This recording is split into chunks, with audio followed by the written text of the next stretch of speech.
16 আছে বৃত্তের পরিধি। বৃত্তের পরিধি, বৃত্তের পরিধি সংক্রান্ত আমরা যে পরিমিতির অঙ্কগুলো আছে সেগুলো করব। তার আগে জানতে হবে বৃত্ত সবাই জানিয়ে, তবু আমি আরেকবার বলে দিচ্ছি। বৃত্ত সবাই জানিস তো, ক্লাস 5 এ ছিল বৃত্ত।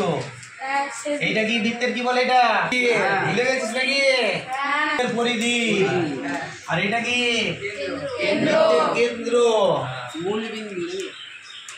এটা কি? এটা হচ্ছে ব্যাস, জ্যাও বটে। এগুলো হচ্ছে সব জ্যাটা আমার জানার দরকার নেই এই অঙ্কগুলোর ক্ষেত্রে। আমার ব্যাসটা জানলেই হবে।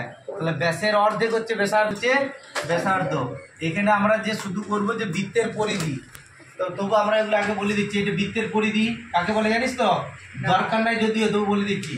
বৃত্তের কেন্দ্র থেকে সমান দূরে অবস্থিত যে বক্ররেখাটা, সেটাকে বলা হয় কি? বৃত্তের পরিধি। মানে কেন্দ্র থেকে সমান দূরে, প্রত্যেকটা দূরত্ব কি সমান। বৃত্তের কেন্দ্র থেকে সমান দূরে যে বক্ররেখাটা, এটা বক্ররেখা তো, যে বক্ররেখাটা সেটা হচ্ছে বৃত্তের পরিধি। আর বৃত্তের কোনো একটা বৃত্ত কাকে বলে যদি বলে না, নির্দিষ্ট কোনো বিন্দু থেকে সমান দূরে অবস্থিত বক্ররেখা দ্বারা সীমাবদ্ধ সমতলিক চিত্রটাকে বলা হয় বৃত্ত। তাহলে এইটা হচ্ছে বৃত্তের ব্যাস। বৃত্তের ব্যাস কোনটা না? এগুলো আমরা জানি যে বৃত্তের পরিধির পর যে কোনো দুটো বিন্দু যুক্ত করলে যে সরলরেখা পাওয়া যায় তাই কি বলে? জ্যা বলে। বৃত্তের পরিধির পর যে কোনো দুটো বিন্দু যদি আমি যুক্ত করি কি পাবো? জ্যা পাবো। তাহলে একটা বৃত্তের কতগুলো জ্যা আছে? অসংখ্য জ্যা।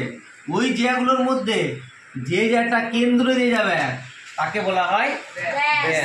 তারপরে জ্যাগুলোর মধ্যে সবচেয়ে বড় কে তাইলে? ব্যাস। তাহলে আরো সোজা করে বলা যায় বৃত্তের বৃহত্তম জ্যা হলো ব্যাস। তাহলে কতগুলো ব্যাস আছে বৃত্তের? অসংখ্য। হ্যাঁ, এইদিকে যাবে এক, এইদিকে যাবে এক, এইদিকে যাবে এক, এইদিকে যাবে, এইদিকে যাবে এক। অসংখ্য ব্যাস আছে। আর ব্যাসের অর্ধেক হলো ব্যাসার্ধ। তো আমরা যেগুলো পরিধির অঙ্কগুলো করবো, এখানে কতগুলো সূত্র আছে, সূত্রগুলো লিখ। প্রথমে লিখ বৃত্তের পরিধি হচ্ছে 2 পাই আর একক। পাইটা কি না? পায়ের মান হচ্ছে, পাই হচ্ছে একটা ধ্রুবক সংখ্যা। পায়ের মান হচ্ছে 22/7। আর আটটা কি? বৃত্তের ব্যাসার্ধ। আর হচ্ছে বৃত্তের ব্যাসার্ধ।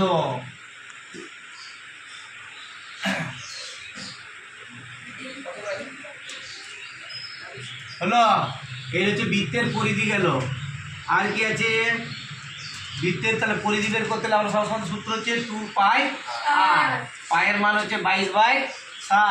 আর হচ্ছে বৃত্তের ব্যাসার্ধ। অর্ধবৃত্ত যদি হয়, অর্ধ বৃত্তের পরিধি, পুরো বৃত্তটা যদি 2 পাই আর হয় তাহলে অর্ধবৃত্তের কত হবে? হ্যাঁ, এইখানে একটু ছবিটা না আনলে ক্লিয়ার হবে না। এইটা হচ্ছে অর্ধবৃত্ত। তো পরিধি মানে কি বলেছিল?